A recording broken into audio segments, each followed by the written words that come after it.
नमस्कार, बहुत बहुत स्वागत है आप सभी का डीडी न्यूज के हमारे इस विशेष कार्यक्रम इस वक्त में। मैं हूं निखिल सिंह और इस वक्त में हम सिर्फ आपको खबरें नहीं दिखाते बल्कि उन खबरों के पीछे छिपी राजनीति, उसके संकेत, उसका संदेश और उसके असर को समझाने की कोशिश भी करते हैं। यहां बहस होगी, सवाल भी होंगे और उन सवालों के जवाब तलाशने की एक ईमानदार कोशिश भी करेंगे हम। हमारे साथ होंगे खास राजनीतिक मेहमान और हमारे संवाददाता। तो आज इस वक्त में बात करेंगे तरुण तेजपाल के विक्टिम कार्ड पर। दुष्कर्म के मामले में सजा मिलने के बाद अब तरुण तेजपाल अपने कुकृत्य पर नहीं बल्कि विक्टिम कार्ड पर दांव लगा रहे हैं। क्या कुछ है उनका विक्टिम कार्ड, आपको विस्तार से बताएंगे। और बात होगी आरोपों के शोर के बीच में ऑडिट में सब कुछ क्लियर आ रहा है। राम मंदिर चंदा चढ़ावा चोरी की जो बात हो रही थी, राम मंदिर के चढ़ावे पर विपक्ष के सियासी शोर के बीच में ऑडिट रिपोर्ट में वित्तीय गड़बड़ी के आरोपों को खारिज कर दिया है। क्या है ये पूरी खबर, और इस पर हम अपने विशेष राजनीतिक मेहमानों के साथ में चर्चा भी करेंगे। हमारे साथ हमारे संवाददाता भी जुड़ेंगे और बात होगी कर्नाटक कांग्रेस में, जहां सियासत गर्म है।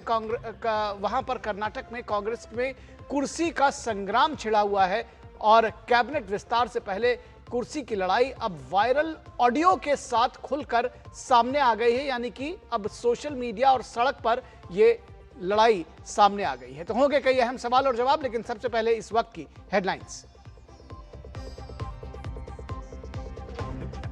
संसद में विपक्ष के हंगामे की वजह से विधायी कामकाज प्रभावित। लोकसभा राज्यसभा सोमवार तक के लिए स्थगित। हंगामे के बीच एमएसएमई संशोधन विधेयक बिना चर्चा के लोकसभा से भी पारित।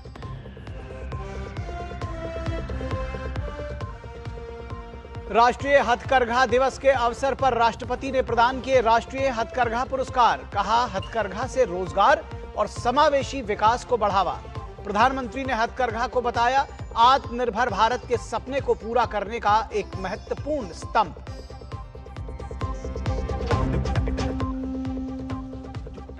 प्रतियोगी परीक्षाओं में गड़बड़ियों को लेकर झारखंड में छात्रों का आंदोलन 14वें दिन भी जारी। अपनी मांगों को लेकर अड़े हुए हैं छात्र। विधानसभा में भी गूंजी आवाज। निशिकांत दुबे ने सोरेन सरकार को दी भूख हड़ताल की चेतावनी।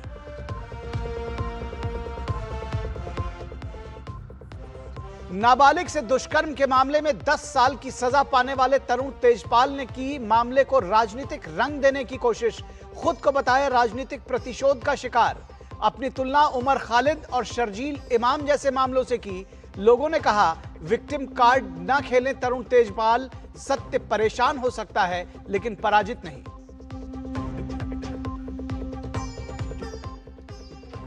राम मंदिर के चढ़ावा की कथित चोरी विपक्ष के लिए चुनावी हथियार। संसद से विधानसभा तक घोटाले का शोर, लेकिन 3,330 करोड़ रुपए की ऑडिट रिपोर्ट में वित्तीय गड़बड़ी का कोई सबूत नहीं। मंदिर निर्माण से लेकर जमीन खरीद तक हर बड़ा भुगतान बैंकिंग चैनल से। बीजेपी का आरोप, विपक्ष का मकसद तथ्य नहीं, चुनावी नैरेटिव गढ़कर जनता में भ्रम फैलाना। और कर्नाटक कांग्रेस में कुर्सी का संग्राम। कैबिनेट विस्तार से पहले बवाल। वायरल ऑडियो से हाईकमान पर सवालों की बौछार। मंत्री पद को लेकर गंभीर आरोप। नाराज नेताओं का खुला असंतोष। संगठन में बड़ी दरार। कांग्रेस की अंदरूनी लड़ाई अब सड़कों से सोशल मीडिया तक आई। तो सबसे पहले बात करेंगे तरुण तेजपाल की, जिनको कभी आप एक बेहतर पत्रकार के रूप में जानते थे, लेकिन यौन उत्पीड़न के मामले में वो दोषी करार दिए गए। 10 वर्ष की सजा मिली उनको। तो इस पर अफसोस जाहिर करने के बजाय अब उन्होंने विक्टिम कार्ड खेलना शुरू कर दिया है। एक ऐतिहासिक फैसले में बॉम्बे हाईकोर्ट की गोवा बेंच ने तहलका मैगजीन के संस्थापक तरुण तेजपाल को वर्ष 2013 के यौन उत्पीड़न मामले में दोषी ठहराया है। हाईकोर्ट ने उन्हें 10 वर्ष के कारावास और 5 लाख रुपए के जुर्माने की सजा सुनाई है। हालांकि अदालत ने उन्हें सरेंडर करने के लिए 2 सप्ताह का समय दिया है। अपने दोस्त की बेटी और तहलका में जूनियर ट्रेनी रिपोर्टर के साथ हिंसक और अमानवीय व्यवहार पर अफसोस जताने के बजाय तरुण तेजपाल ने अपने कुकृत्य को छिपाने की कोशिश की है। हाईकोर्ट के फैसले पर प्रतिक्रिया देते हुए तरुण तेजपाल ने स्वयं को राजनीतिक प्रतिशोध का शिकार बताया।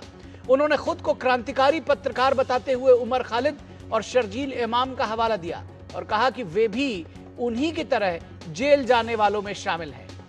यौन हिंसा के मामले में दोषी ठहराए जाने के बावजूद उन्होंने इस पूरे मामले को पॉलिटिकली मोटिवेटेड बताया।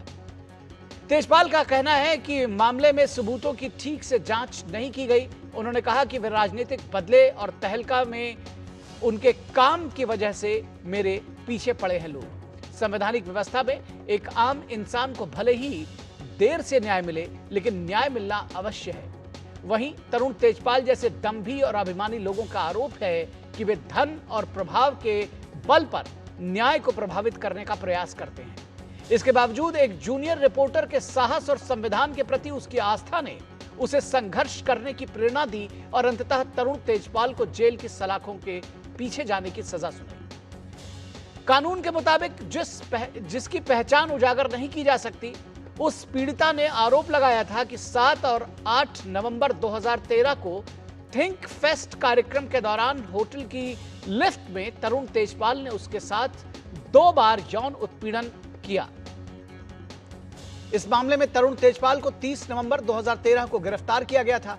हाईकोर्ट में पीड़िता की ओर से दलील देते हुए सॉलिसिटर जनरल ने अदालत से आग्रह किया कि तरुण तेजपाल को अधिकतम सजा दी जाए। उन्होंने कहा कि पीड़िता उसकी बेटी की उम्र की थी, वो उसके लिए पिता के समान था और उसे ऐसा अपराध नहीं करना चाहिए था। उन्होंने अदालत से समाज को स्पष्ट संदेश देने की अपील करते हुए कहा कि अगर कोई लड़की ना कहती है तो उसका अर्थ केवल ना ही होता है।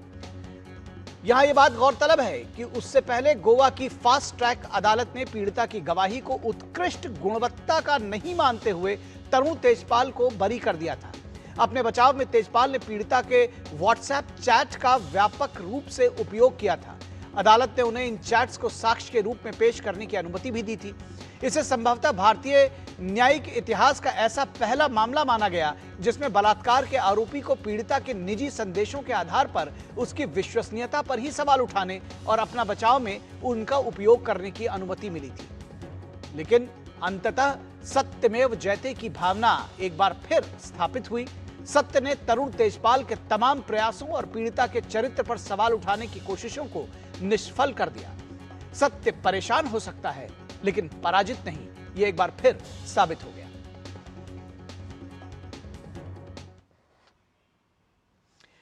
तो गोवा के सीएम प्रमोद सावंत ने कोर्ट के इस फैसले का स्वागत किया है।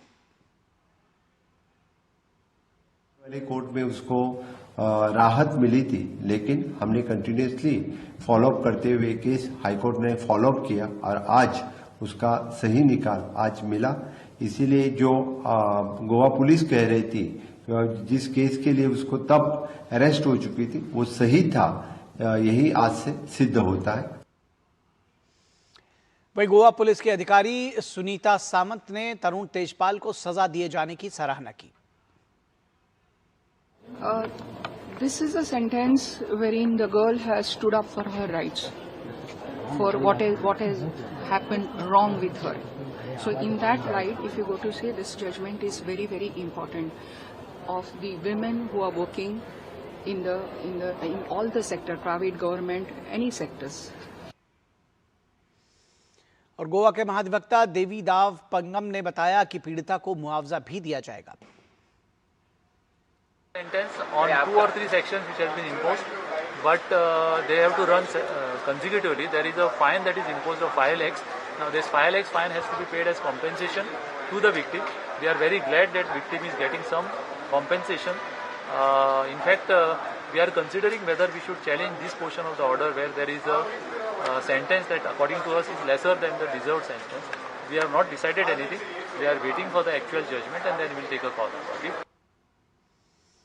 वहीं इस पूरे मामले में सजा पाए तरुण तेजपाल का कहना है कि वो अपने अपील करने का अधिकार का उपयोग करेंगे और सुप्रीम कोर्ट का रुख करेंगे।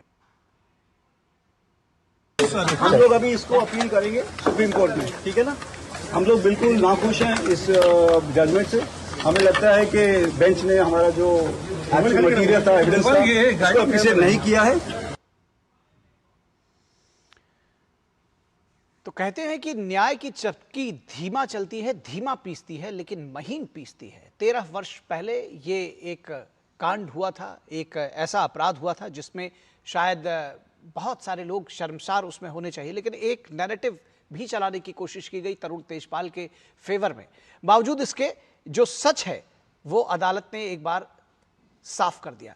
तो इस पूरे मामले पर हम अपने संवाददाता से जुड़ेंगे और इसके साथ ही साथ हमारे संपादकीय सलाहकार विनोद मिश्रा हमारे साथ जुड़े हुए हैं इस पूरे विषय पर बातचीत करने के लिए। विनोद जी, जो कहते हैं ना कि 13 वर्षों के बाद ही न्याय मिला, justice delayed is not justice denied and justice hurried is not justice buried, एक नई परिभाषा भी कहा जा रहा है। तो देर से मिला लेकिन न्याय मिला, तो जिसको कहते हैं कि सत्य परेशान हो सकता है लेकिन पराजित नहीं। और निश्चित रूप से अगर इस केस में आप देखें तो ये सत्य परेशान हो सकता है और सत्य कभी पराजित नहीं होता, ये इसका एक बेमिसाल उदाहरण है। लेकिन आप कल्पना भी नहीं कर सकते कि ऐसे जिसको क्रांतिकारी एक पत्रकार के रूप में देश और दुनिया में बनाया गया था, एक बड़ा सा फ्रेम बनाया गया था, उनके निर्दोष होने के साबित करने के लिए इस देश ने न्यायिक प्रक्रिया में क्या क्या नहीं देखा। जी, एक नाबालिग लड़की जो एक ट्रेनी के रूप में इनके यहाँ काम करने आई थी, वो इनके एक दोस्त की बेटी ही थी, लेकिन आप ये देखिए कि उसके साथ में उसको लेके तरुण तेजपाल को ये पहली बार इस देश में हुआ है कि उसकी उस लड़की, उस नाबालिग लड़की का, उस जूनियर रिपोर्टर के निजता का उल्लंघन करते हुए उसके व्हाट्सएप में जो उसके अपने फ्रेंड सर्किल में जो बातें होती थी उसको लेके उसका कैरेक्टर असैसिनेशन किया गया। तरुण तेजपाल ने उस ट्रायल कोर्ट में यह साबित करने की कोशिश की थी कि उस लड़की का, उस जूनियर रिपोर्टर का कैरेक्टर ही ऐसा है। अब आप सोचिए, ये एकदम आप सोचिए कि एक आम आदमी को जस्टिस मिलना इस देश में कितना टफ है, जब ये प्रभावशाली लोग और एक बड़े बड़े नैरेटिव बनाने वाले लोग, एक तरह से आप कहिए इकोसिस्टम का, एक सिस्टम का एक पार्ट बना हुआ वो लोग, किस तरह से एक लड़की के उस जद्दोजहद, उस संघर्ष को किस तरह से डिफीट कर रहा था। पहली बार इस देश में हुआ था कि उस लड़की के व्हाट्सएप चैट जो अपने दोस्तों और अपने लोगों से वो लड़की कभी की हुई थी, उसको सबूत बनाते हुए ट्रायल कोर्ट में तरुण तेजपाल बरी हुए थे, क्योंकि वे साबित कर रहे थे कि ये लड़की का कैरेक्टर इस तरह का है कि वो इस तरह की चीजें बात करती है, व्यवहार करती रही। जबकि सुप्रीम कोर्ट इन मामलों में कई बार साफ कर चुका है, साफ कर चुका है, उसकी निजता माना है। जी बिल्कुल, इसका कोई लेना देना नहीं। और ये समझिए सब चीज का कि आज अगर तरुण तेजपाल हाईकोर्ट के इस फैसले पर पॉलिटिकल वेंडेटा की बात कर रहे हैं, वो शर्जील इमाम और उमर खालिद से अपने को कंपैरिजन करके देश के महान पत्रकार के सूची में अपने को ला रहे हैं, तो आप समझिए इस बात को कि इस देश में आम लोगों के लिए न्याय कितना मुश्किल काम होता है। उस लड़की के आप साहस की बात कीजिए, उसके संघर्ष की बात आप देखिए कि उसने साबित किया है कि जस्टिस डिलेड जो आप बात कर रहे थे, लेकिन जस्टिस डिनाई नहीं होता है और 13 साल के बाद उसको जस्टिस मिला है। ये बड़ी चीज है इस देश में, इस बात की कि एक भारत के संविधान पे आस्था और व्यवस्था, सिस्टम पे, उसकी व्यवस्था पे उसकी आस्था, जो देर हुई है लेकिन उस लड़की को न्याय मिला है। और तरुण तेजपाल जैसे आदमी 10 साल के कठोर कारावास की सजा उनको मिली है। वो भले ही सुप्रीम कोर्ट जाएं और बड़े बड़े वकील को लाएं, लेकिन उन्हें कम से कम एक बार उससे माफी मांगनी चाहिए, उसके चरित्र हनन करने के बजाय अपने अंदर झांकना चाहिए कि वो कौन सा कुकृत्य किया था। मैं इसी बात की बात कहना चाह रहा था विनोद जी, कि ये जो विक्टिम कार्ड खेलने का चलन हो गया है और एक वर्ग, कुछ जिसको कहना चाहिए इकोसिस्टम कह लीजिए, वो तैयार हो जाते हैं उनके फेवर में बात करने के लिए।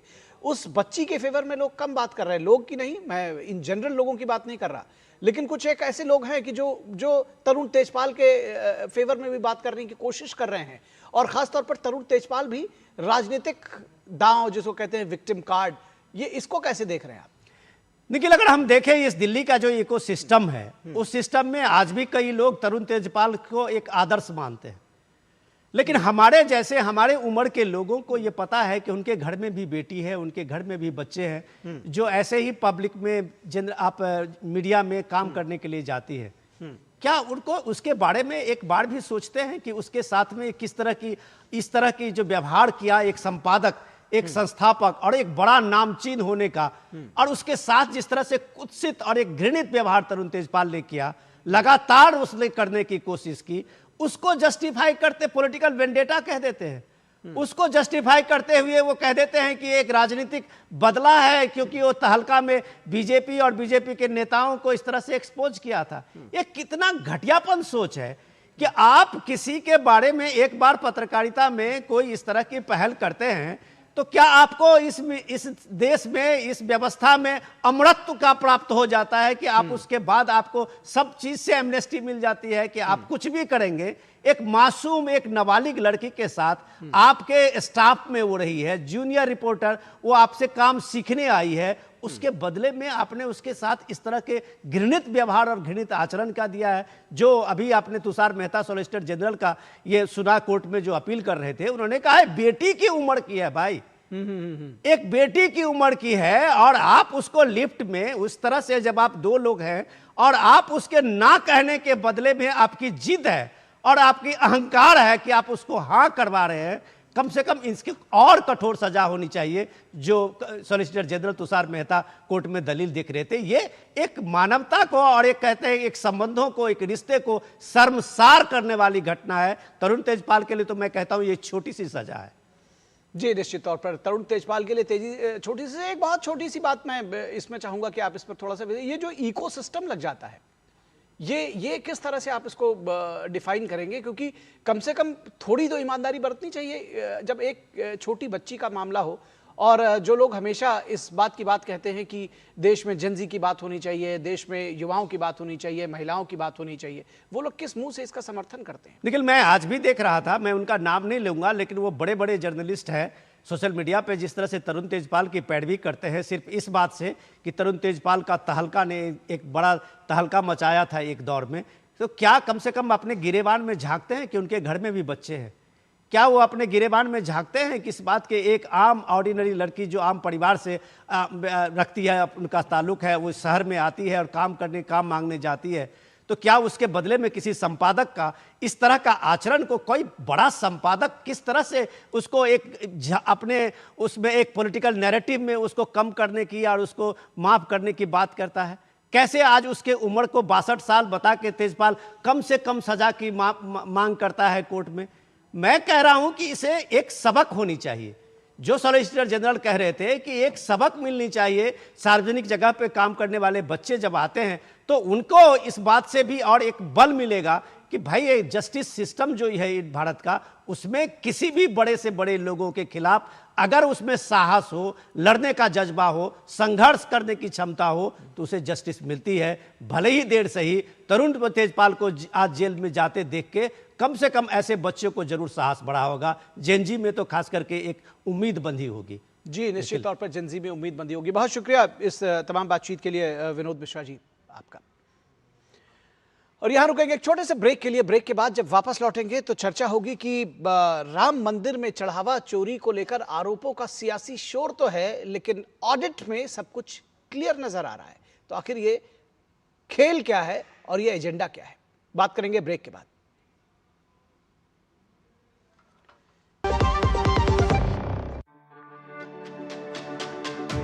मेरी पसंद, मेरी पसंद, मेरी पसंद, मेरी पसंद, हमारी पसंद, हम सबकी पसंद। मजबूत देश का मजबूत सरिया हो गया स्टील। पता है, लोग अक्सर मुझसे पूछते हैं कॉल सेंटर का स्टेडी जॉब क्यों छोड़ा? I wanted more out of life. बस मैंने अपना स्टार्टअप शुरू किया। जानना चाहोगे कैसे?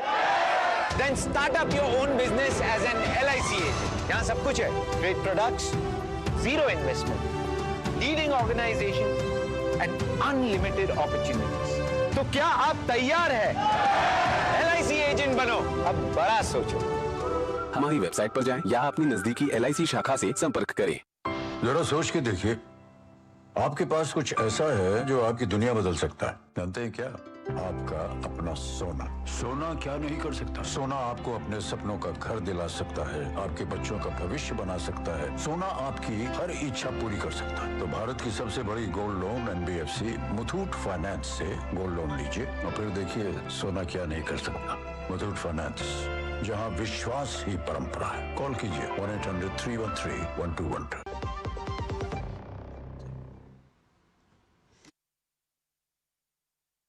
है और बात करेंगे राम मंदिर में आरोपों का शोर, लेकिन ऑडिट में सब क्लियर। आखिर ये पूरा मामला है क्या? क्योंकि ये भी समझने की जरूरत है कि राम मंदिर में चढ़ावा चोरी का जो आरोप लगा है उसमें सियासी जो उसका एजेंडा है वो भी साफ समझा जा सकता है। राम मंदिर के चढ़ावे में कथित चोरी के मामले को कांग्रेस और समाजवादी पार्टी के आईटी सेल ने, ऐसा बीजेपी का आरोप है कि बीजेपी के खिलाफ बड़ा चुनावी मुद्दा बनाने की कोशिश की है, जिसकी गूंज संसद से लेकर उत्तर प्रदेश की विधानसभा तक सुनाई दी है।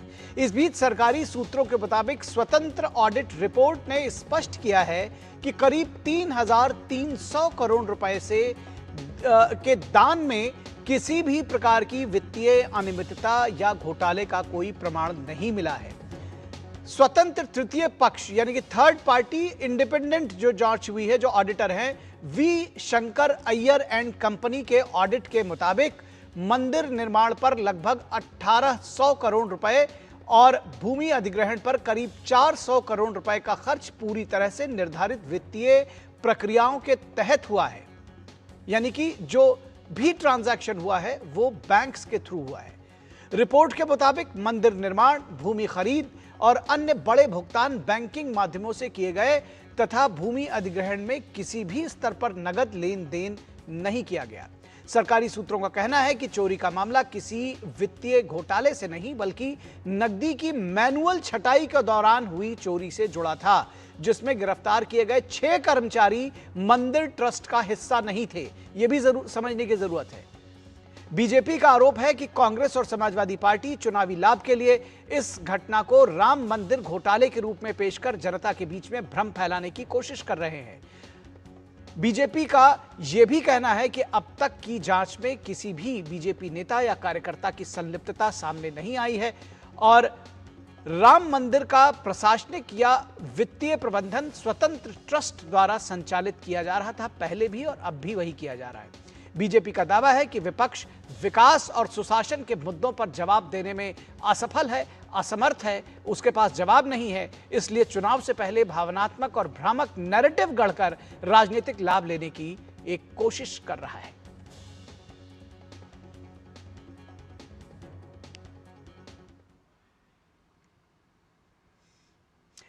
तो उत्तर प्रदेश के सीएम योगी आदित्यनाथ ने बिना नाम लिए टिप्पणी की कि कुछ लोग उम्र भर बच्चे ही रहते हैं। कुछ लोग जीवन भर बच्चे ही बने रहते हैं और बबुआ भी यही करते थे। 12 बजे सो के उठते थे, 2 बजे तक तैयार होते थे, 5 बजते बजते उनके जिम जाने का समय हो जाता था और 7 बजे के बाद तो महफिल जम जाती थी, तब तो फिर देश और दुनिया से उनका संबंध ही समाप्त हो जाता था। तो प्रदेश के बारे में कहां से सोच उनके पास थे। इसी कारण दंगे होते थे, महीनों महीनों कर्फ्यू रहता था, इंसेफ्लाइटिस से मौतें होती थी, डेंगू से मौतें होती थी। गरीब का बच्चा जिन बेसिक शिक्षा परिषद की स्कूलों में पढ़ता है, उन बेसिक शिक्षा परिषद के स्कूलों के बुरे हाल थे। और समाजवादी पार्टी के नेता रामगोपाल यादव का आरोप है कि सरकार असली दोषियों को बचा रही है। रोजाना ये करेंगे जब तक गवर्नमेंट सब स्पष्ट नहीं कर देगी जांच के जरिए कि कौन कौन दोषी हैं। किनारे वाले लोगों को पकड़ लिया, जो असली दोषी उनको छोड़ दिया। यूपी के डिप्टी सीएम केशव प्रसाद मौर्य का कहना है कि विपक्ष को राम मंदिर मामले में कुछ भी बोलने का अधिकार दरअसल है ही नहीं। जो भगवान श्री रामलला के जन्मस्थान के मंदिर निर्माण का विरोध किए, राम भक्तों पर गोली चलाए, जो संतों का अपमान किए, जो अयोध्या को खून से लाल किया, सरयू को खून से लाल किया, और उनको श्री राम जन्मभूमि मंदिर मामले में बोलने का कोई नैतिक अधिकार नहीं है। ये तो चोरी भी और सीना जोरी भी, 100 चूहे खा के बिल्ली हज को चली वाली स्थिति है। और इस पूरी खबर पर बातचीत करने के लिए हमारे साथ खास मेहमान भी जुड़े हुए हैं, हमारे संवाददाता भी जुड़े हुए हैं। उन सब से आपका परिचय करा देते हैं। हमारे साथ डॉक्टर कौशल कांत मिश्रा जो कि बीजेपी के प्रवक्ता हैं, हमारे साथ जुड़े हुए हैं। उसके अलावा विनोद मिश्रा सलाहकार संपादक हमारे जुड़े हैं। विकास सिंह लखनऊ से हमारे संवाददाता जुड़े हैं और समाजवादी पार्टी के प्रवक्ता भी थोड़ी देर में हमारे साथ जुड़ेंगे। तो सबसे पहले विकास आपके पास आते हैं, इस रिपोर्ट को लेकर के क्या कुछ गुगाहट है मीडिया में, सत्ता के गलियारों में, खासतौर पर जिस तरह से रिपोर्ट सामने आई है और आप जैसे लोग इसको खोज पाए हैं, मैं कहूँगा, क्योंकि ये धीरे धीरे अब सर्कुलेट भी हो रही है, कैसे देखते हैं इसको? क्योंकि देखा गया कि जो क्राइम था दरअसल वो पैसा चुराने का काउंटिंग के दौरान, और वो भी जो बैंकिंग से जुड़ी हुई टीम थी जो आउटसोर्स थी उन्होंने किया था, लेकिन इसको बढ़ा चढ़ाकर आउट ऑफ प्रोपोर्शन, जिसको कहते हैं ब्लोइंग आउट ऑफ प्रोपोर्शन, उस तरह से किया गया। अब ये पूरा मामला कहीं ना कहीं परतें इसकी खुलती हुई नजर आ रही हैं, क्या कहेंगे आप? देखिए निखिल, अब तो ये मामला सुप्रीम कोर्ट में है और जांच कर रही है। सुप्रीम कोर्ट के निर्देश के अनुसार जो नई एसआईटी गठित की गई है वो अपना काम कर रही है और कोर्ट की अगली तारीख में अपनी स्टेटस रिपोर्ट भी देगी। लेकिन अगर कहें ट्रस्ट की बैठक के बाद जब ट्रस्ट की तरफ से जारी किए गए थे, ब्यौरा जारी किया गया था, उसमें भी स्पष्ट कहा गया था कि मामला सिर्फ कैश का चोरी का है, जो दान के बक्से हैं उन पर, और वो लोग जो सीसीटीवी कैमरे में कैद हो गए थे उन लोगों तक ये मामला है। उन्होंने कहा था ये बढ़ा चढ़ाकर बड़ा मामला नहीं है, ना कोई आभूषण में कोई गड़बड़ी हुई है, ना कोई अन्य लेन देन में गड़बड़ी हुई है, क्योंकि वो सारे लेन देन सीधे बैंक खाते से किए जाते थे, वहां पर कोई अनियमितता नहीं पाई गई थी। बाकी जो बचा कैश का मामला, जो लोग 8 लोग जेल में हैं, जो प्रत्यक्ष अप्रत्यक्ष रूप से जिन लोगों की संलिप्तता पाई गई थी उन लोगों पर कार्रवाई की गई है। और यह पूरा मामला ट्रस्ट के अनुरोध पे किया गया था, जब उसने पहली बार एसआईटी बनाने का सरकार से अनुरोध किया था, और उसके बाद जब उसकी स्टेटस रिपोर्ट आई थी और ट्रस्ट को सौंपी गई थी, फिर ट्रस्ट ने एफआईआर कराई थी और उसके बाद मामले की जांच चल रही है। एक तरफ पुलिस कार्रवाई कर रही है, दूसरी तरफ अब सुप्रीम कोर्ट के निर्देश पर एसआईटी जांच कर रही है। लेकिन ट्रस्ट की तरफ से ये बात बताई गई थी और कुछ वीडियो भी जारी किए गए थे, जिन आभूषणों के बारे में या जिन दस्तावेजों के बारे में कहा जा रहा था वो गायब चल रहे हैं, वो सारी चीजें बाकायदा ट्रस्ट की तरफ से दिखाई गई थी। और ये कहा गया था कि अगर किसको कोई शंका है तो वो ट्रस्ट से संपर्क करे आकर, उनकी चीजों का बाकायदा ब्यौरा है हमारे पास, वो सारी चीजें दिखाई जाएंगी। इसके बाद कई मंदिर के प्रबंधन मामले में कई सारे बदलाव किए गए, एसओपी में बदलाव किए गए हैं, वहां की सुरक्षा को और बेहतर बनाया गया है। लेकिन जो इस मामले पर दोषी पाए गए थे उनके खिलाफ पुलिस जांच कर रही है, एसआईटी भी अपनी जांच कर रही है, और साथ साथ सुप्रीम कोर्ट ने इस पूरे मामले पर एक ऑडिटर की भी बात कही थी कि वो भी इसमें जांच कर रहा है। तो इनके जो सारे जो फाइनेंशियल दस्तावेज हैं उनकी भी जांच एसआईटी एक बार फिर से कर रही है, क्योंकि ट्रस्ट की तरफ से जो ऑडिट किया गया है उसमें ये पाया गया था कि बाकी किसी भी चीज में कोई गड़बड़ी नहीं पाई गई थी, सिर्फ बक्से से जो कैश की चोरी हुई थी वह मामला निकलकर सामने आया था, और जिस पर ट्रस्ट की तरफ से ही अनुरोध किया गया था कार्रवाई के लिए, एसआईटी के लिए। निखिल जी जी जी जी जी निश्चित तौर पर। विनोद मिश्रा जी, एक बात आपसे समझना चाहेंगे दरअसल कि ये जाहिर तौर पर चोरी तो सामने आई ही है, चोरी तो हुई है, लेकिन ये जिसको जिस तरह से अभी ये बताया गया इस ऑडिट रिपोर्ट में कि वो मैनुअल छटाई के दौरान चोरी से जुड़ा हुआ था, जिसको आप कह सकते हैं कि पेटी क्राइम्स, जरूर पैसे चोरी किए गए, लेकिन जो टीम आउटसोर्स की गई थी उन लोगों ने किया इसको। और सीधे तौर पर इसमें जिस तरह से इस पूरे मामले को बताया गया और दर्शाया गया, लोगों के बीच में लाने की कोशिश की गई, और यहां तक कि संसद भवन के सामने तो एक स्वांग भी रचा गया जिसमें साधु सन्यासियों को भी जिस तरह से दिखाया पप्पू यादव का वो पूरा ड्रामा आप सब देख रहे हैं, उस लेवल तक का इस मामले को लेकर लाने की शायद उसको बढ़ा चढ़ा कर पेश किया गया। कैसे देखेंगे इसको? निखिल, आप अपनी रिपोर्ट में अभी सीएम योगी आदित्यनाथ का अभी एक साउंड बाइट चलाया था, और उसके बाद में प्रोफेसर राम गोपाल यादव जी का भी आपने बाइट चलाया था। अब दोनों के बाइट को समझ के यूपी के इलेक्शन का एजेंडा समझ लीजिए। योगी आदित्यनाथ उनको किसी भी रूप में उनका अपना जो राम मंदिर एजेंडा है, चंदा चढ़ावा चोरी का, उस एजेंडा पर खेलने नहीं देंगे। योगी आदित्यनाथ उन्हें विकास के मुद्दे पे ला के रहेंगे।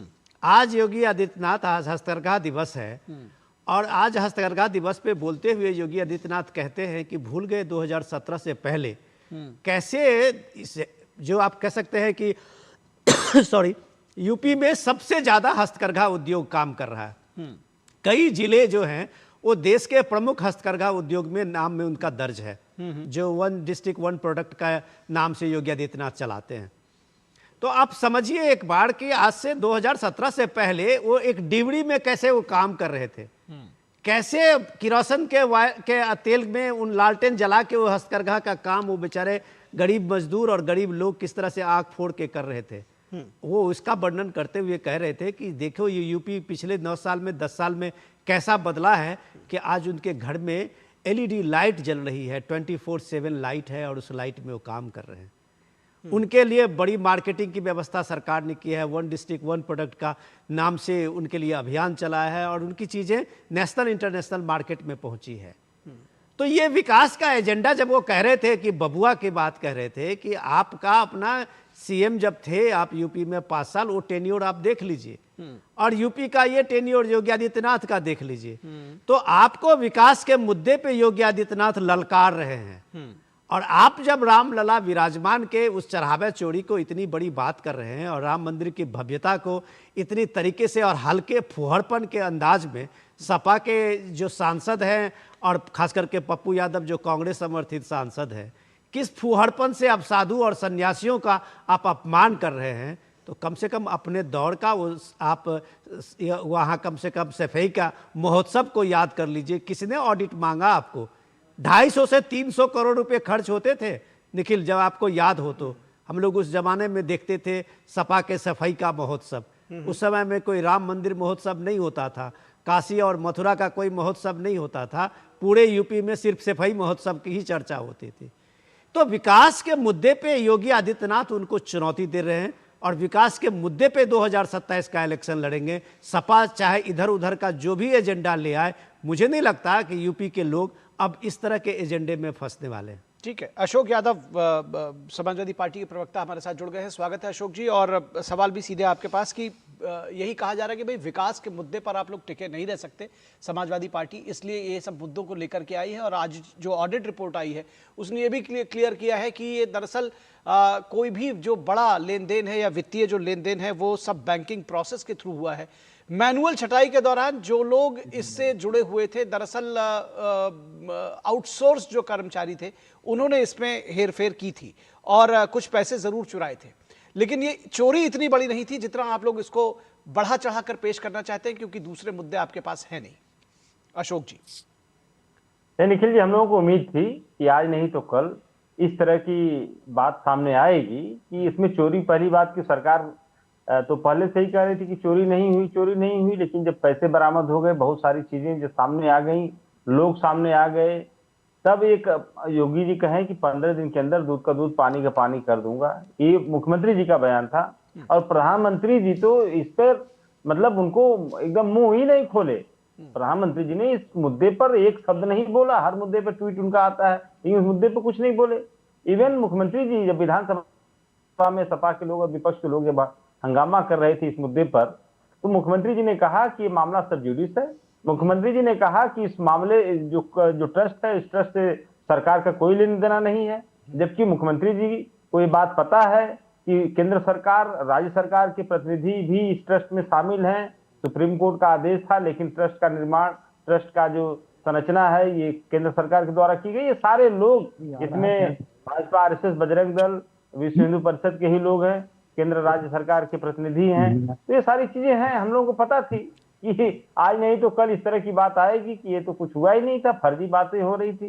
तो ठीक है, न आपने न तो माँ गंगा के धन में लूट किया, न तो आप भगवान राम के धन में लूट किए। ये सारी बातें मनगढ़ंत है। वहां पे जो 4, 6, 8, 10 जो कर्मचारी थे, उन्होंने ही जो थोड़ा बहुत लेन देन किया। सरकार ये बात कर रही है, ठीक है, उसकी जो रिपोर्ट आप बता रहे हैं, जो यहाँ डिस्कशन हो रहा है, तो इस बात को आप जनता को समझा लीजिए।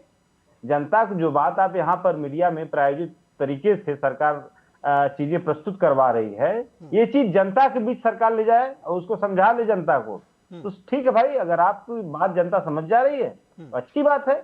लेकिन निखिल जी, क्या जो बात सरकार कह रही है वो बात गले के नीचे उतर रही है आपको, हमको, या किसी को नहीं उतर रही है? इवन भाजपा के लोगों को भी अगर मिरर के सामने खड़े होते होंगे तो उनकी गले के नीचे बात नहीं उतर रही होगी जो सरकार कर रही है। अरे भैया, 2021 में मैं एक रिपोर्ट लेके बैठा हूँ निखिल जी, 2021 में आम आदमी पार्टी जो संजय सिंह ने जब इस पर जमीन घोटाले को लेकर आरोप लगाया, तो राधेश्याम मिश्रा कमेटी बनाई गई थी। राधेश्याम मिश्रा कमेटी बनाई गई थी और मिश्रा जी रिटायर हो गए और वो कमेटी की रिपोर्ट अभी तक नहीं आई। तो मतलब इसका मतलब जमीन में घोटाला नहीं हुआ, इसका मतलब जमीन में घोटाला ही नहीं हुआ। और अयोध्या में महेश योगी के महर्षि रामायण विद्यापीठ ट्रस्ट की जमीन में धोखाधड़ी हुई और अयोध्या के पूर्व मेयर ऋषिकेश उपाध्याय का नाम सामने आया। अयोध्या सीजीएम कोर्ट ने 30 जुलाई को एफआईआर का आदेश दिया। ये सारी चीजें मनगढ़ंत है निखिल जी, ये सब चीजें भ्रामक है। विपक्ष मुद्दा उठा रहा है, कहाँ राम मंदिर में चोरी हुई, सब बिना मतलब की बातें हैं। आप भी इंजॉय करिए, हम लोग भी इंजॉय करें, राम मंदिर में चोरी नहीं हुई, विपक्ष फर्जी ड्रामा कर रहा है। देखिए ये सब की एक उम्र होती है। आपने सारा चीजों को प्रधानमंत्री जी या मुख्यमंत्री जी हर चीज को इसी तरह से मतलब धुएं में उड़ाते चले गए। गाना है देवानंद का, हर चीज को धुएं में उड़ाता चला गया। तो ठीक है, उड़ाते रहिए आप, लेकिन ये राम भक्त हैं और सनातनी है, हिंदुस्तान की जनता है, ये आपको माफ नहीं करेगी। जिस तरह से आपने चोरी करवाया, आपने चोरी के पैसा से भाजपा के मुख्यालय में इस तरह से जबरदस्त तरीके से काम कराया, आपने उस चोरी के पैसे से सांसदों को खरीदा, आपने उस चोरी के पैसे से तमाम कुकृत्य किए, और आज वो चोरी तो हुई नहीं भाई, विपक्ष को ड्रामा कर रहे हैं। ठीक है सर, आपकी बात आ गई। डॉक्टर कौशलकांत मिश्रा कह रहे हैं कि भाई सरकार असली दोषियों को बचा रही है। दरअसल जो विवाद है या ये जो चोरी है ये बहुत बड़ी है और असली दोषियों तक आप पहुंचना नहीं चाह रहे, सब पर पर्दा डाल रहे हैं। निखिल जी, चोरी बड़ी हो या छोटी हो, चोरी चोरी है। और अगर राम के दरबार में चोरी हुई है तो वो चोरी मैटर करती है। वो मैटर समाजवादी के लिए करे न करे, वो कांग्रेस के लिए करे न करे, वो बीजेपी के लिए, राम भक्तों के लिए बहुत मैटर करती है। ये लोग अपनी राजनीति कर रहे हैं, इन्हें राजनीति करने का पूरा हक है, क्योंकि अशोक भाई बार बार बोले थे जनता जनता जनता, यानी कि इनको राम में कोई इंटरेस्ट नहीं, इनको सिर्फ जनता में इंटरेस्ट है। हमें राम में इंटरेस्ट है, हम राम भक्त हैं, भारतीय जनता पार्टी राम के साथ रही है, ये कभी नहीं रहे हैं। लेकिन चोरी जो हुई है वो गलत है, उसका कोई समर्थन नहीं किया जा सकता है। ऑडिट रिपोर्ट में ये क्लियर हो गया कि जो दान में आया था, जो मतलब वाइट ये कहें कि चेक के फॉर्म में दिया गया था या डोनेशन दिया गया था, जो उसकी एंट्री थी आउट था, वो सब ठीक है, उसमें कोई दिक्कत नहीं। यानी कि ये बड़ी चोरी नहीं थी, पर चोरी चोरी है। मैं साफ कह रहा हूं कि अगर दान पात्र के चढ़ावे में चोरी हुई है, गिनने के दौरान जो लोग चोरी करके ले गए हैं उनके अगेंस्ट जो कार्रवाई हो रही है होनी चाहिए। सुप्रीम कोर्ट में मामला है, सुप्रीम कोर्ट में मामला है, और उसकी पूरी तरह से छानबीन करके जो भी राम भक्तों के पैसे को जिसने भी चुराया है, जिन्होंने भी, उनको सजा मिलनी चाहिए। ये साफ बोल रहा हूं। लेकिन हाँ, देश की जनता को यह भी पता है कि कांग्रेस वही सरकार है जिसका नारा था, जिसके जमाने में एक नारा लगता था, लोकतंत्र की देखो शान, बंदी बने हुए भगवान। ये इन्हीं का नारा था ना। जब मुलायम सिंह की सरकार आई तो उन्होंने नारा दिया था, मुले मुलायम काशी राम, हवा में उड़ गए जय श्री राम। ये इन्हीं का नारा था ना।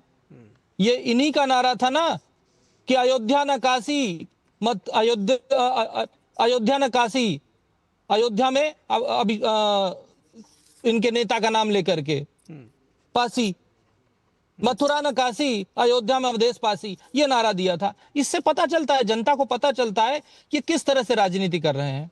मैं राम मंदिर में चोरी को डिफेंड कोई नहीं कर सकता, कोई भी बीजेपी में कभी उसको डिफेंड नहीं किया। बीजेपी ने हमेशा कहा है कि उनको सजा मिलनी चाहिए, उनको ला करके कोर्ट के सामने खड़ा करना चाहिए। लेकिन समाजवादी पार्टी बोले, कांग्रेस बोले, ये जनता भी उनके साथ नहीं खड़ी होगी। हम उनको ला करके कानून के हवाले करेंगे, उनके ऊपर कार्रवाई होगी।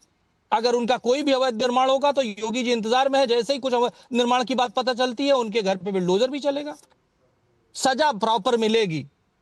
लेकिन ये 900 चूहे खा के बिल्ली हज को चली वाले जो लोग हैं, जो लोग राम को अपने चुनावी लक्ष्य के लिए यूज करने की कोशिश कर रहे हैं, जनता इतनी समझदार है कि उसे किसके साथ रहना उन्हें पता है। अशोक जी, ये बार बार आरोप लग रहा है कि आप लोग इसको चुनावी लक्ष्य के लिए घोषित करने की, मतलब इस्तेमाल करने की कोशिश कर रहे हैं। विकास की बात क्यों नहीं हो रही है और क्यों नहीं योगी आदित्यनाथ को उसी फ्रंट पे जवाब दिया जा रहा है? इस पर भी बात करिए, लेकिन उसकी भी तो बात होनी चाहिए।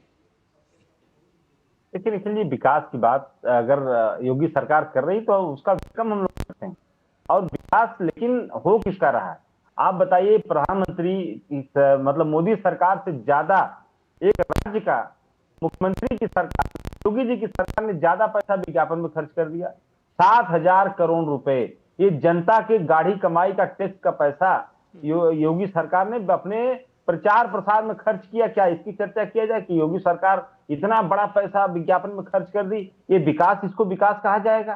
तो ऐसा विकास, या जल जीवन मिशन का विकास की आज चर्चा कर लिया जाए कि उत्तर प्रदेश में ऐसा मुख्यमंत्री हैं जिनके नेतृत्व में आए दिन पानी की टंकियां जो धराशायी हो रही हैं, या मुख्यमंत्री जी के सरकार में, योगी जी की सरकार में ऐसा विकास है, लखनऊ कानपुर एक्सप्रेसवे 4200 करोड़ रुपए, ये भी जनता के टैक्स के पैसे से बना हुआ एक्सप्रेसवे, और पूरा बर्बाद हो गया, पंखा लगा लगा सुखाया जा रहा है उसको। इस विकास की बात किया जाए, किस तरह की विकास की बात सुनना चाहते हैं लोग? हमारी सरकार में जो विकास हुआ था, इसको तुलना में इस सरकार में निगेटिव विकास हुआ है।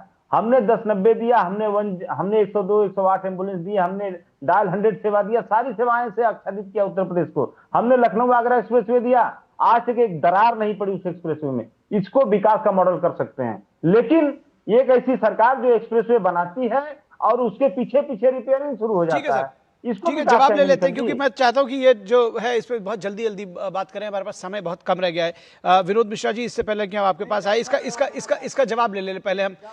हाँ डॉक्टर साहब जी, एग्जैक्टली वही मैं कह रहा हूँ, आप कुछ फिंगर रेस कर रहे थे, लेकिन डॉक्टर साहब इसका जवाब देना चाह रहे हैं। डॉक्टर कौशल का निखिल जी, हम जब से अखिलेश यादव राजनीति में आए हैं तब से एक ही एक्सप्रेसवे का नाम सुन रहे हैं, आगरा लखनऊ। आपने जिंदगी में एक ही काम किया, आप उसी का ढिढोरा पीटते रहे और कुछ नहीं किया। आज उत्तर प्रदेश सबसे ज्यादा एयरपोर्ट नंबर वाला एयरपोर्ट उत्तर प्रदेश है, एशिया के सबसे बड़े एयरपोर्ट वाला प्रदेश हो चुका है, सबसे ज्यादा एक्सप्रेसवे वाला प्रदेश हो चुका है। जहां बम कट्टे चलते थे वहां ब्रह्मोस बन रही है, डिफेंस कॉरिडोर बन रहा है, बीमारू स्टेट से उसको ले जाकर के आज नंबर 2 की इकॉनमी बना दिया गया है। जब आप ज्यादा काम करोगे तो उसमें गलतियां हो सकती हैं। जब आप एक ही काम करोगे और उसी नगाड़े को पीटोगे, न कुछ करोगे न कोई गलती होगी, गलती हो सकती है। लेकिन आप देखिए हम कहां से कहां पहुंचे हैं, बीमारू स्टेट से हम कहां पहुंच गए। हम कभी नीचे होते थे, आज दूसरे नंबर की देश की इकॉनमी बन गए हैं। और क्या चाहिए आपको? आज हमारा ब्रह्मोस है जिसकी थर्राहट से पूरा पाकिस्तान और पूरा साउथ ईस्ट एशिया कांप रहा है। आज हम डिफेंस के एक्सपोर्ट में 350% की बात हुई है, जिसमें 80% उत्तर प्रदेश से जा रहे हैं। क्या बात कर रहे हैं? उत्तर प्रदेश का विकास देखना है तो जाकर के रात में घूमने वाली जो लड़कियां निकलती हैं, सेफ्टी से निकलती हैं, कितनी सुरक्षा होती है। आपके जमाने में लड़कियां 7 बजे के बाद घर से नहीं निकलती थी। और इसी चक्कर में जिस तरीके से इसी चक्कर में बीएचयू की बाहर फंस गई थी। एक मिनट सुनिए ना, आप लोगों ने तो मायावती को ना छोड़ा था, जो दलित लीडर थी, सीएम थी, घर में घुस करके मारा था, गेस्ट हाउस कांड किया था। तो क्या हाल होता सोचिए ना। आपका दलित प्रेम पूरे प्रदेश को पता है, हर दलित जानता है, एक एक निशानी। ये लोहिया पार्क की बात करते हैं, लोहिया वो नहीं, जनेश्वर मिश्रा पार्क की बात करते थे। जनेश्वर मिश्रा पार्क किसका पार्क था? पहले मेरे ख्याल से अम्बेडकर साहब के नाम से पार्क का था, उसका नाम बदल करके जनेश्वर मिश्रा पार्क करके ये पीडीए में पंडित को लाने की कोशिश कर रहे हैं। गजब का नाटक करते हैं भाई। आज तक आपको तो पता नहीं कि पीडीए का फुल फॉर्म क्या है, आप कंफ्यूज होते रहते हैं, लेकिन हमारे पास उसका फुल फॉर्म है परिवार डेवलपमेंट अलायंस। जब इनके कुल 5 सांसद होते थे ना, एक आखिरी चीज 10 सेकेंड, जब इनके कुल 5 सांसद होते थे, उन 5 के 5 एक ही परिवार से आते थे। और ये दलितों की पिछड़ों की राजनीति करते ना, उन 5 में एक को पिछड़ा नहीं था, सब क्रीमी लेयर के खानदान से आते थे। ये केवल पिछड़ों की राजनीति करते हैं, पिछड़ों का शोषण करते हैं और अपनी राजनीति चलाते हैं, केवल परिवार की राजनीति चलाते हैं। ठीक है विनोद मिश्रा जी, बहुत संक्षेप में आप अपना पॉइंट रखिएगा, हमारे पास समय कम है, हमें विकास के पास भी जाना है। नहीं, मैं सिर्फ इतना जवाब दूंगा। अशोक जी जो अभी बता रहे थे कि योगी आदित्यनाथ अपनी पब्लिसिटी में इतना खर्चा करते हैं, इतना करोड़ का उन्होंने बताया कि अब देखिए, अभी जो हम लोग जो पत्रकार जो हैं वो तो कंपैरिजन ही करेंगे ना। डॉक्टर साहब ने तो आपका जवाब दिया, लेकिन आप सोचिए कि योगी आदित्यनाथ अपने उत्तर प्रदेश के पहले चीफ मिनिस्टर हैं जो हर डिस्ट्रिक्ट में उनकी प्रेजेंस है। ये आप कभी आप नोएडा नहीं आते हैं, क्योंकि नोएडा आने वाला चीफ मिनिस्टर को जो है चीफ मिनिस्टर की कुर्सी चली जाती है। अखिलेश जी कभी नोएडा नहीं आए, मुलायम सिंह कभी नोएडा नहीं आए। योगी आदित्यनाथ महीने 2 महीने में एक बार नोएडा आते हैं, गाजियाबाद आते हैं, हर डिस्ट्रिक्ट के प्रोग्राम में जाते हैं। तो जहां चीफ मिनिस्टर एक्शन में है, चीफ मिनिस्टर आपको हमेशा लोगों के बीच में दिखता है, जाहिर सी बात है वहां सरकार के बजट में तो खर्च होंगे। और वो चीफ मिनिस्टर जो सरकार की योजनाएं हैं उन योजनाओं को आम लोग, आम गरीब के बीच में पहुंचाने की बात करता है, उन्हें अवेयरनेस करता है, तो क्या आप इस बात को भी कहते हैं कि ये पब्लिसिटी है? अगर योजनाओं का जो की जानकारी है वो लोगों के में ना हो तो उस योजना का लाभ किसे मिलेगा? लेकिन अशोक जी, ये सिर्फ कहानी बनाने से नहीं होता है। यूपी में हम लोग रहते हैं, यूपी में पिछले 10 सालों में जो अनुभव लोगों को है, चाहे वो देश के सबसे ज़्यादा जो एक्सप्रेस वे का नेटवर्क में यूपी नंबर 1 हो, चाहे सड़क संपर्क में नंबर हो, बिजली से लेके आप सारी चीज़ें में, कम्युनिकेशन में सबसे बड़ी लॉ एंड ऑर्डर के मामले में, अगर इन सब सारी चीज़ों में यूपी ने रिकॉर्ड बनाया है तो आपको इन मुद्दों के लिए एजेंडा देना पड़ेगा। सिर्फ ये राम मंदिर चढ़ावा चोरी से आप चाहेंगे तो आपको बीजेपी के लोग कृष्ण जन्मभूमि ले जाएंगे। ये आप देख लीजिए, 1 महीना आते आते आप राम जन्मभूमि का भूल जाएंगे, आप कृष्ण जन्मभूमि चले जाएंगे। ठीक है, इन सब मुद्दों को उठाने से सपा को शायद कोई फायदा नहीं होगा। विकास के एजेंडे पर योगी आदित्यनाथ चल रहे हैं और उसी एजेंडे पे वो इलेक्शन को ले जाएंगे। कोई बात नहीं। विकास, मैं जानना चाहता हूं कि राम मंदिर में ये जो सारा प्रकरण हुआ उसके बाद से अभी स्थितियां क्या है और किस तरह से अब उसको फुल प्रूफ करने की कोशिश की गई, थोड़ा सा हमको बताइए और संक्षेप में रखिएगा। देखिए निखिल, इस प्रकरण के बाद से जब ट्रस्ट के अनुरोध पर एसआईटी बनाई गई और उसके बाद एसआईटी की प्रारंभिक रिपोर्ट के बाद पुलिस ने कार्रवाई की थी। फाइनल रिपोर्ट आने से पहले ये मामला सुप्रीम कोर्ट चला गया और सुप्रीम कोर्ट के निर्देश पर अब जो एसआईटी गठित है 5 सदस्यीय, वो अपना काम कर रही है। फिलहाल सभी को अब भरोसा है कि सुप्रीम कोर्ट के निर्देशन पे ये कार्रवाई की जा रही है। कोई भी दोषी जो होगा वो बख्शा नहीं जाएगा, उसके खिलाफ न्याय होगा और न्याय तय करेगा सुप्रीम कोर्ट कि कौन दोषी है कौन दोषी नहीं है, पूरा मामला क्या है, पूरा प्रकरण क्या है, क्योंकि अब पूरा प्रकरण सुप्रीम कोर्ट के मार्गदर्शन में चल रहा है।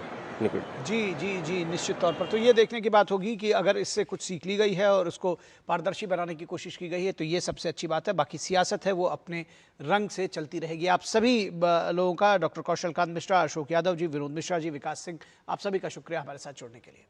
और यहाँ रुकेंगे एक छोटे से ब्रेक के लिए। ब्रेक के बाद जब वापस लौटेंगे तो बात होगी कि कर्नाटक में किस तरह से कांग्रेस के बीच में सत्ता संग्राम छिड़ा हुआ है। ब्रेक के बाद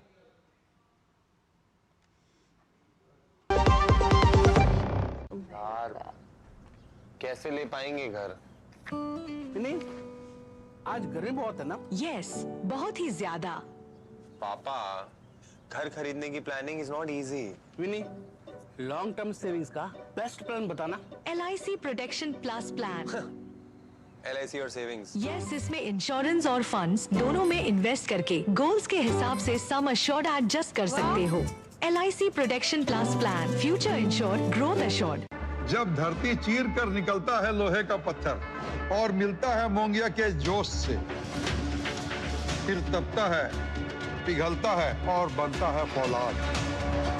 अब होता है सरिया सारी खूबियों के साथ। मोंगिया स्टील, मजबूत देश का मजबूत सरिया। जरा सोच के देखिए, आपके पास कुछ ऐसा है जो आपकी दुनिया बदल सकता है। जानते हैं क्या? आपका अपना सोना। सोना क्या नहीं कर सकता? सोना आपको अपने सपनों का घर दिला सकता है, आपके बच्चों का भविष्य बना सकता है। सोना आपकी हर इच्छा पूरी कर सकता है। तो भारत की सबसे बड़ी gold loan NBFC Muthoot finance से गोल्ड लोन लीजिए और फिर देखिए सोना क्या नहीं कर सकता। मुथूट फाइनेंस, जहां विश्वास ही परंपरा है। कॉल कीजिए 1-800-313-1212।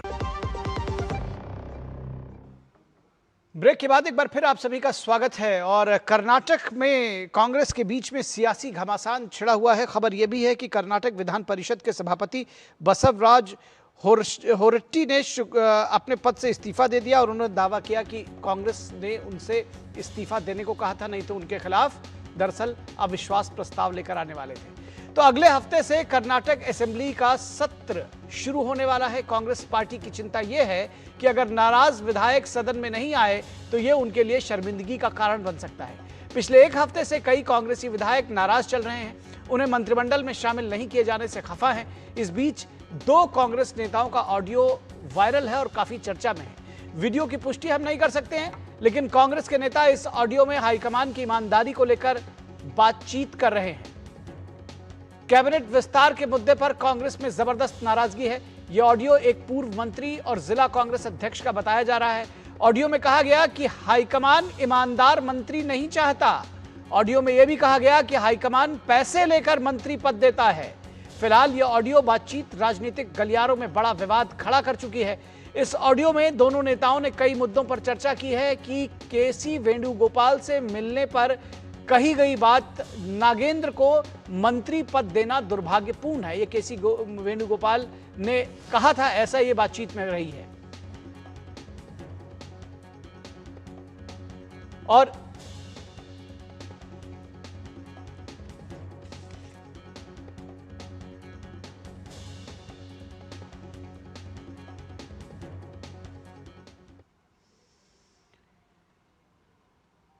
तो नेता परिषद विधान परिषद में नेता प्रतिपक्ष चलवदी नारायण स्वामी ने कथित वायरल ऑडियो करते हुए ये सरकार पर गंभीर आरोप लगाए हैं। उनका दावा है कि कांग्रेस सरकार में मंत्री पद की करोड़ों रुपए में नीलामी हुई है। तो इस तरह के आरोप भी लगा रहे हैं और जो बात बार बार कही जा रही है कि नागेंद्र को मंत्री बनाए। पहले वो वाल्मीकि निगम से 187,000 करोड़ चोरी किया था, वो पैसे खाया था। ये साबित हुआ इन्वेस्टिगेशन में, और पूर्व मुख्यमंत्री सिद्धरामैया जी भी सदन में ऐसे बोला, ये 187 करोड़ नहीं, ओनली 89 करोड़। एक रुपये चोरी भी चोरी होता है ना।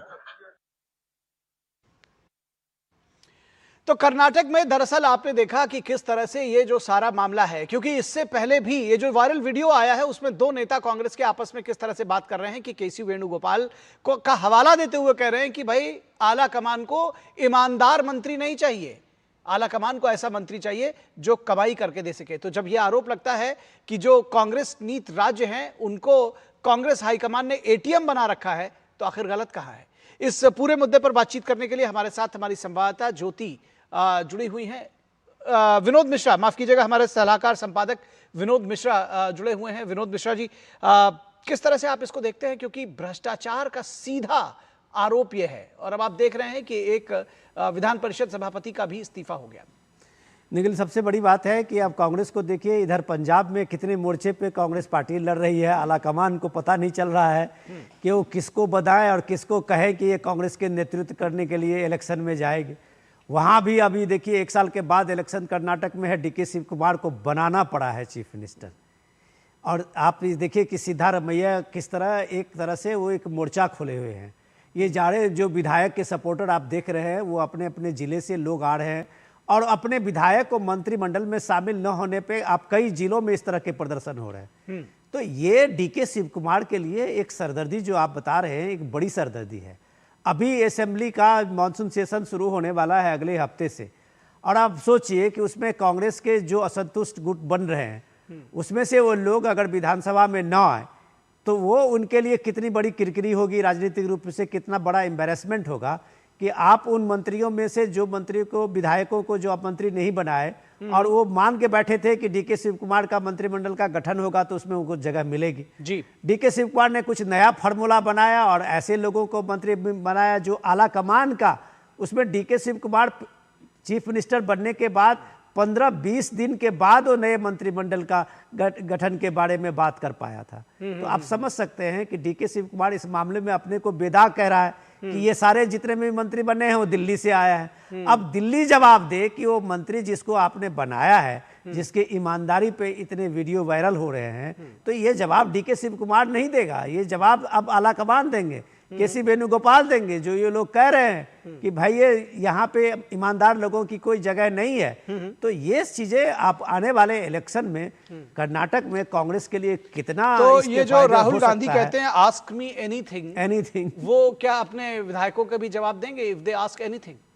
डेफिनेटली। और ये विधायक तो उन्हीं को पूछ के ये वीडियो वायरल किया है कि भैया आला कमान आपने सारे मंत्री को यहाँ बनाया है, जबकि ये चीज़ें तो चीफ मिनिस्टर का प्रेरोगेटिव है कि भाई वो किसी को मंत्रिमंडल में किसको शामिल करे। लेकिन दिल्ली से अगर मंत्री बनाया गया है तो दिल्ली को ही जवाब देना होगा कि क्या ईमानदार आदमी का, ईमानदार विधायक का क्या राजनीति में कोई जगह है या नहीं है, कर्नाटक का यह विवाद आज जरूर पूछ रहा है। ठीक बात है। मैं इसमें एक और जिस तरह से भ्रष्टाचार का की जो पुट आया है इसमें, वो बड़ी खबर है इस लिहाज से भी कि लगातार कांग्रेस हमलावर है दूसरे पार्टियों पर, सरकार पर, लेकिन खुद मियाँ फजीहत दीगरे नसीहत, ये तो इस तरह से नजर आ रहा है। निखिल, अगर कर्नाटक में आप आज देखिए कि D K Shivakumar chief minister बने हैं 2.5-3 साल के बाद, तो उनके पीछे सबसे बड़ी वजह क्या है? मैनेजमेंट, फंड मैनेजमेंट का। अगर चीफ मिनिस्टर के रूप में वो कितने योग्य होंगे वो तो आने वाला वक्त बताएगा, लेकिन डीके शिव कुमार कांग्रेस के हर मुश्किल में, कांग्रेस का जहां जहां आप ये स्टेट में देखेंगे कि इस तरह की क्राइसिस हुई है, डीके शिव कुमार सबसे पहले सामने में आते थे। उन्हीं की कीमत जो है, इनाम जो है डीके शिव कुमार को मिला है। अब डीके शिव कुमार को प्रूफ करना है कि जनता के नजर में वो कितने काबिल चीफ मिनिस्टर होंगे, यह बताने से पहले उनको समय ही नहीं है। इतने वहां पे छेद बना हुआ है कि वहीं से पूरा शासन का तंत्र पिघल रहा है और इसकी आंच जो है वो आला कमान तक जा रही है। ये भी बहुत देखने की बात है। बहुत शुक्रिया विनोद जी इस तमाम बातचीत के लिए। तो इस वक्त के आज के इस अंक में बस इतना ही। हमारी पूरी टीम को दीजिए इजाजत। नमस्कार।